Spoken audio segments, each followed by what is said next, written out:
नवरात्रि का उपवास और भूखी सास। सास ने पकड़ ली थी नवरात्रि के उपवास रखने की जिद। 9 माताओं के लिए 9 दिन व्रत रखूंगी। मैया की भक्ति में शक्ति है। मैया हमारे परिवार को अपना आशीर्वाद जरूर देंगी। लेकिन अपना शरीर तो देखिए माँ जी, आपका एक पाँव घर में रहता है और एक पाँव डॉक्टर के यहाँ। फिर से बीमार हो गई तो जय माता दी के साथ राम नाम सत्य भी। अरे राम राम राम, कैसी बातें कर रही हो बहू। राम नाम सत्य हो मेरे दुश्मनों का। मुझे व्रत रखने से मत रोको बहू, वरना देवी माँ नाराज हो जाएंगी। नहीं, तुम्हारी सासू माँ नाराज हो जाएंगी। अरे पर माँ, भूखे क्यों रहना है? देवी माँ थोड़ी ना चाहती होंगी कि उनके भक्त भूखे रहें। और आपकी तो सारी मनोकामना पूरी हो चुकी है ना माँ। लालच है बेटा, लालच बुढ़ापे में भी खत्म नहीं होती। अरे तुम चुप करो जी, तुम्हारी भी उम्र है भक्ति भाव करने की। ज्यादा बड़बड़ की ना तो तुमसे भी उपवास रखवा लूंगी। हाँ, अरे रौद्र रूप की उदाहरण कर रही हो मेरी माँ। रख लो व्रत। ठीक है माँ, बस अपनी हेल्थ का ध्यान रखना। अरे उसकी चिंता तुम मत करो बेटा। मैंने टीवी पे देख लिया है कि व्रत में क्या क्या खाने से शरीर में कमजोरी नहीं होती। अच्छा ही है, वरना ऐसा ना हो कि 9 दिन के बाद तुम मैया के द्वार की जगह सीधा हरिद्वार। अरे तुम मुझे हरिद्वार क्यों भेजना चाहते हो? क्योंकि अब तुम्हें मायके तो भेजने से रहा। बाबूजी, क्यों माँ को परेशान करते रहते हो? अच्छा माँ, ये बता दो कि आपको व्रत में खाने के लिए क्या क्या चाहिए होगा। सास के सामने सब हार जाते हैं। माँ के कहे सामान को बेटा लेकर आता है। नवरात्रि का पहला दिन है। नाश्ता कर लो, स्वस्थ रहो, मस्त रहो। मेरा व्रत से ध्यान भंग मत करो। अच्छा ठीक है ठीक है, भूख लगेगी तो मेरी तरफ मत देखना। आई बड़ी। तुम कोई खाना हो जो तुमको देखूंगी, आए बड़े। माँ जी, ये लीजिए आपका फरियाली मिक्सचर। इससे व्रत नहीं टूटेगा। अरे इतना सा? दिन भर भूखी रहने वाली हूँ, थोड़ा तो और ला दे। पर ये सब तो सपोर्ट के लिए होता है ना माँ जी, पेट भर के थोड़ी ना खाना होता है। करवा चौथ का व्रत नहीं रख रही हूँ जो कुछ ना खाऊं पीऊं। हाँ यार, ये तो मैंने सोचा ही नहीं। तुम इतने सारे व्रत रखती हो तो मेरे लिए करवा चौथ का व्रत क्यों नहीं रखती? अरे जुबान पे तुम्हारा नाम न रखूं, व्रत क्या खाक रखूंगी तुम्हारे लिए।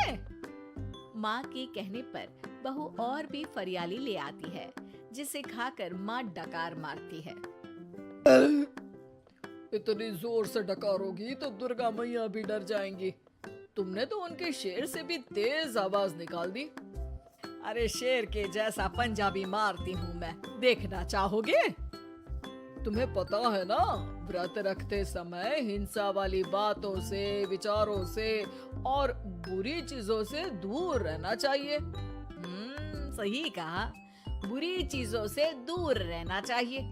इसीलिए तो तुमसे दूर जा रही हूँ, दूसरे कमरे में।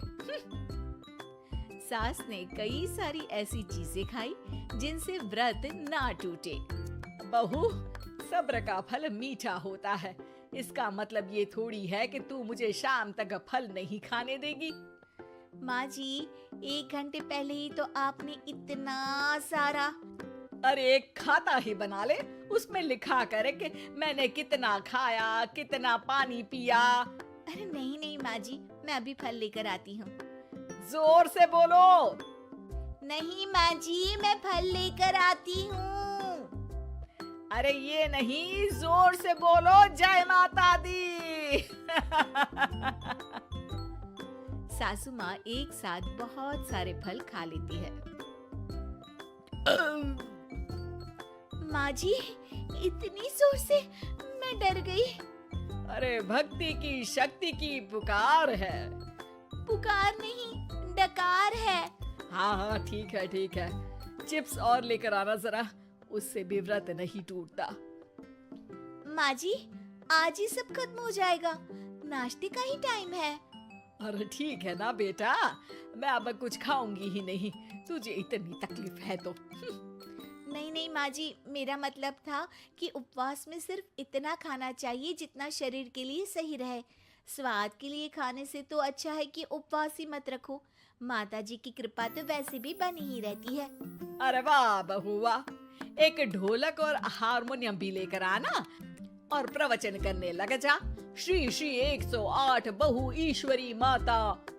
माँ जी, मैं आपके लिए चिप्स लेकर आती हूँ। बहू की सही सलाह को भी सास नजरअंदाज कर देती है। थोड़ी देर में बहू सास को चिप्स लाकर दे देती है।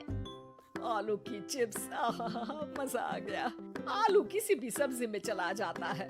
आलू पनीर, आलू पालक, आलू टमाटर, आलू भिंडी और तो और पराठे में भी चला जाता है। वैसे ही इंसान को भी हर स्थिति में आलू जैसा होना चाहिए।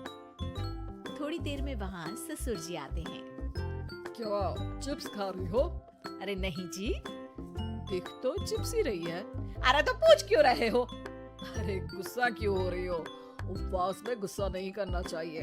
और ऐसा तो है नहीं कि सिर्फ तुम उपवास करती हो, हमने भी तो किया होगा कभी। नहीं जी नहीं, तुम तो कर ही नहीं सकते। तुम उपवास में भी भेजा खाओगे और भेजा खाने से उपवास टूट जाता है। अच्छा, थोड़ी सी चिप्स मुझे दे दो, मन ललचा रहा है। नहीं, उपवास के लिए है। तुम अपना खाना खा लेना जो भी बने। पूरा दिन सास कुछ ना कुछ खाती रहती है। जैसे ही रात होती है, बस उपवास हो गया, अब मैं खाना खाऊंगी। जो दिन भर से खा रही थी उसको क्या बोलते हैं? बाबूजी क्यों माँ को परेशान करते रहते हो? अरे लड़के, तेरी माँ दिन भर से इतना खा चुकी है कि देश में भूखमरी की समस्या इसी की वजह से बढ़ रही है। और खाने की दिक्कत नहीं है, कितना भी खाए लेकिन सेहत इधर उधर होती रहती है। कुछ ऊपर नीचे हो गया तो तेरी माँ खाने के बाद हाथ धोएगी और तू अपनी माँ से हाथ धो बैठेगा। अरे इत्तू सा तो खाया था, उपवास भी ना तोड़ू क्या? ठीक है, नहीं खा रही बस। अरे बहू तुम ही बताओ, ये इत्तू सा मतलब कितना खाया है इसने? ना जी ना, मैं कुछ नहीं बोलूंगी। खाना दे रहे हो या नहीं, या 9 दिन बिना जल के उपवास रख लूं? देने के लिए धमकी अच्छी है, सुनने में भी डरावनी लग रही है, पर जैसे तुम्हारी जुबान में स्वाद का खून लगा है ना, तुम भूखी नहीं रह पाओगी। मैं कसम खाती हूँ जी। अरे देखो, कसम भी खाओगी तुम। अरे कुछ और दे दो इसको खाने को। ये ले, दाल चावल खा ले बस। डॉक्टर भी कहते थे कि माँ को आए दिन पेट से जुड़ी समस्या रहती है। बस इसी के लिए घर वाले पहले उन्हें उपवास नहीं करने दे रहे थे, लेकिन जब उपवास करने दिया तो माँ ने इतना फरियाली खाया कि घर वालों की चिंता बढ़ा दी। और जैसा कि घर वालों को डर था, अगले दिन उनकी तबीयत खराब भी हो गई। डॉक्टर को बुलाना पड़ा। अरे जितनी बार आप बीमार होते हो उस हिसाब से तो मुझे एक क्लिनिक आपके घर में ही खोल लेना चाहिए। या फिर क्लिनिक में ही इनका एक अलग कमरा बनवा देते हैं डॉक्टर साहब। बाबूजी, पिताजी, मेरे जनक, क्यों हमेशा मजाक करते रहते हो? डॉक्टर साहब, माँ का पेट खराब है। क्या खाया था? जो मिला, जो दिखा, सब कुछ। अरे बस भी करो जी। बस तो तुमको करना था खाते वक्त।